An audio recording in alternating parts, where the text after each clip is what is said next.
जय श्री कृष्ण। राधे। धर्मान रागी भाइयों, जीवन में किसी भी तरह का संकट, किसी भी तरह की समस्या, किसी भी तरह की पीड़ा,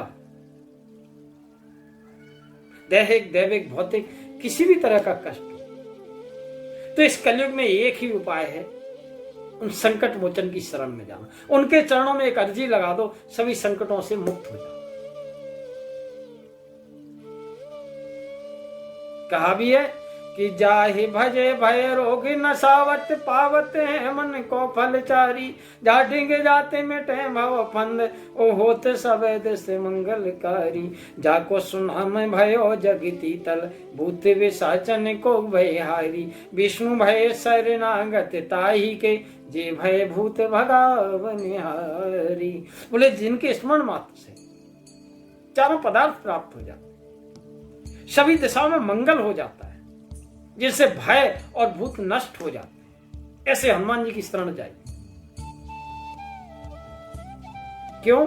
क्योंकि वो मंगल की मूर्ति है, मंगल का विग्रह है, और अमंगलों को जड़ से नष्ट कर देते हैं। कहा है कि मंगल मूर्ति मारुति नंदन सकल अमंगल मूल निकंदन, सभी अमंगलों के जड़ को समाप्त कर। तो अपने जीवन में अगर मंगल चाहते हो तो एक बार उनकी शरण जाए बस। और हनुमान चालीसा में श्री तुलसीदास जी कहते हैं कि अपने जीवन में किसी भी तरह का संकट अगर मिटाना चाहते हो, जीवन में सुख समृद्धि चाहते हो, तो सिर्फ उनका स्मरण करना है। बोले संकट कटे मिटे सब पीरा, जो सुमिरे हनुमत बलबीरा। बोले सारे पीड़ाएं समाप्त हो जाएंगे, सारे संकट कट जाएंगे जो हनुमान जी का स्मरण कर और उनकी कृपा प्राप्त। तो कहते हैं कि वो किस्मत का धनी है, उसका भाग्य खुल गया है जिस पे हनुमान जी की कृपा हो गई। कहा भी है किसी कवि ने कि जिस पर हो हनुमान की कृपा, तकदीर का धनी वो न रहे, और रखवाला हो मारुति नंदन, फिर किस बात का डर है। बोले रखवाले जिनके मारुति नंदन संकट मोचन हनुमान जी, फिर डरने की आवश्यकता।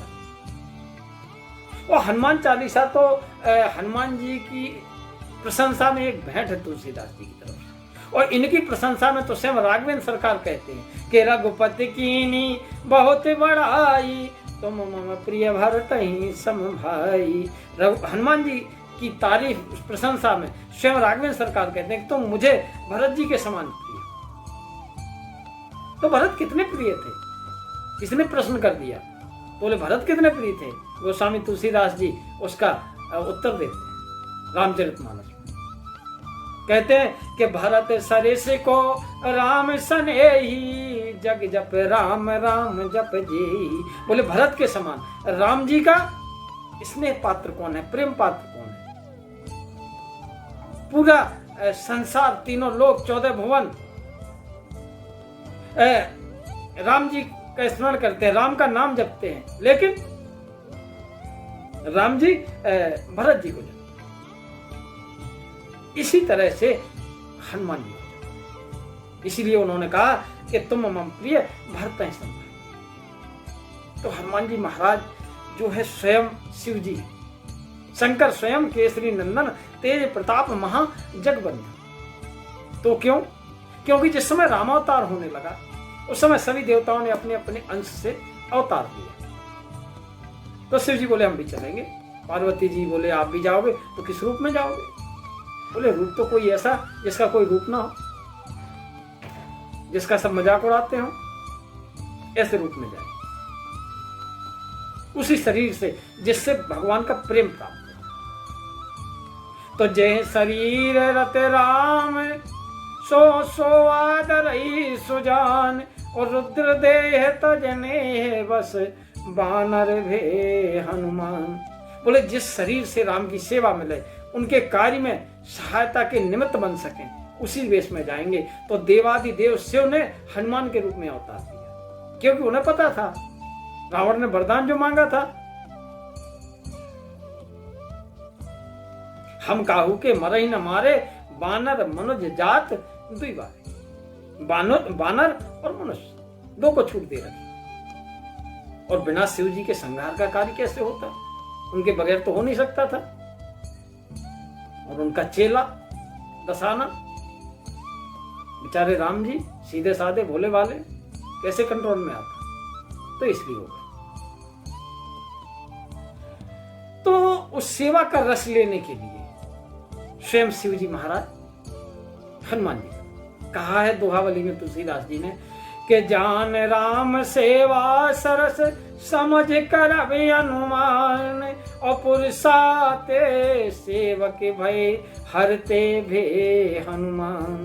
बोले हनुमान जी प्रत्यक्ष शिव के अंश, वो राम की सेवा का रस लेने के लिए, आनंद लेने के लिए ब्रह्मा जी जामवंत जी के रूप में और हनुमान जी के रूप में स्वयं शिव आए। और हनुमान वाहक में भी तुलसीदास जी ने इस की पुष्टि की। कहा है कि वामदेव रूप भूप राम के सनेही। बोले वामदेव स्वयं शिव जी राम के प्रेम पात्र बन करके वानर रूप में हनुमान जी आए। बोले कैसे और करते क्या है? वो नाम लेत देत अर्थ धर्म काम निर्वाण है। बोले जो नाम लेते ही अर्थ धर्म काम और मोक्ष देते। तो इस प्रकार स्कंद पुराण में भी शिव जी को रुद्ध होने का वर्णन प्राप्त होता है।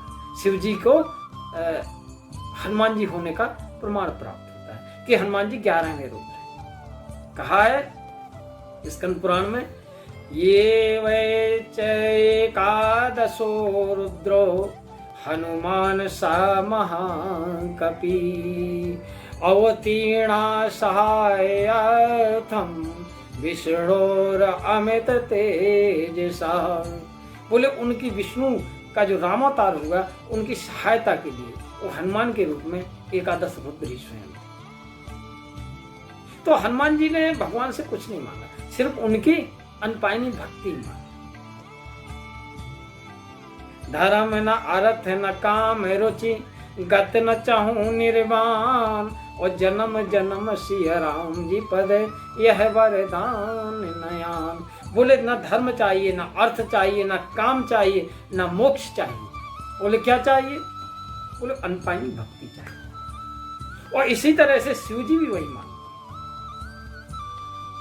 रामचरितमानस में जब राम जी का रात तिलक हो गया और दर्शन करने जाते हैं तो शिव जी बार बार यही प्रार्थना करते हैं और यही वरदान मांगते हैं।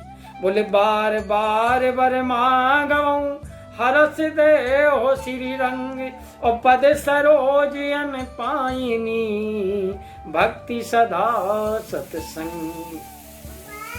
बोले जो हमें चाहिए भगवान के चरणों की अनपायनी भक्ति चाहिए, बस शिव जी ने यही कहा।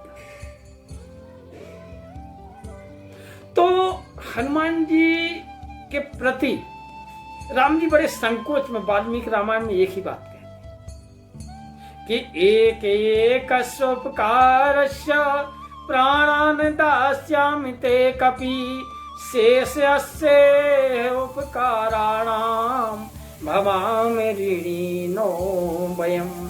बोले एक एक उपकार के बदले मैं अपने प्राण दे सकता हूं हनुमान जी, एक उपकार के लिए सर, तो बाकी शेष उपकारों के लिए मैं तुम्हारा हमेशा ऋणी बना रहा हूं। अर्थात तुम्हारे उपकारों से मुक्त होने का मुझमें सामर्थ्य नहीं।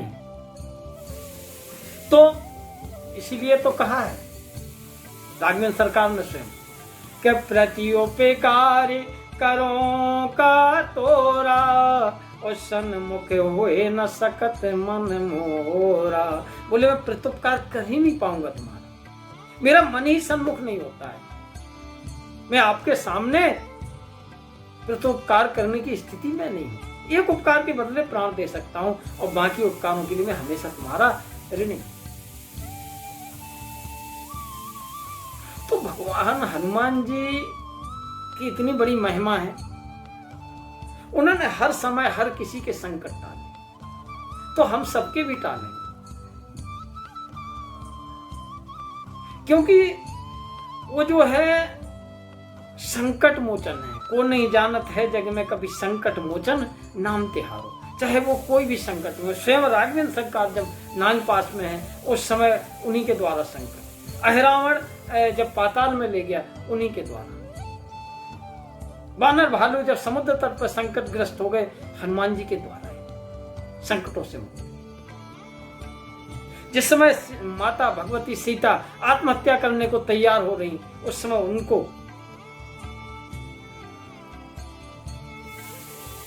संकट से मुक्त करा। रामचंद्र गुण वर्णन लागा और सुनते हैं सीता का दुख। भरत जी महाराज बोले अगर आज नहीं आए तो मैं अपना आत्मदाह कर दूंगा। मैं तो वहां पहुंचा। लक्ष्मण जी महाराज तो हर किसी का संकट टालते हैं। तो धर्म प्रिय बंधु, अपने जीवन में अगर कोई संकट है एक बार हनुमान जी के सामने अर्जी लगा के देखिए, आपके जीवन के भी संकट दूर हो जाए। क्योंकि कहा भी है कि गोसपदी गृधवारीशम मस्कीकृत राक्षसम रामायण महामाला रत्नम वंदे अनलात्मजम। के वस्तुतः हनुमान जी जो हैं श्री रामचरित्र के अनुपम माला के महारत्न, उनके बिना राम चरित्र रूपी माला अधूरी है। तो हनुमान जी जिस समुद्र को गोखुर के समान लांग जाने वाले और राक्षसों को मच्छर के समान मसल देने वाले, गोस्पदीकृत वारीशम मस्कीकृत राक्षसम रामायण महामाला रत्नम वंदे अनुलात। गोस्वामी जी ने कहा है ना, कछु मारे कछु मर्दे से कछु मिले से धर धूर। कुछ मारे कुछ मर्दे कुछ मिले से धर धूर, तो मसल डालते हैं। तो अगर हमारे जीवन में राक्षस रूपी संकट कुछ है, कोई परेशानी है, तो एक बार हनुमान जी की शरण में जाना है बस। तो मंगल मूरत मारुत नंदन सकल अमंगल मूल निकंदन। संकट कटे मिटे सब पीरा जो सुमरे हनुमत बलबीरा। तो हनुमान जी का स्मरण कीजिए।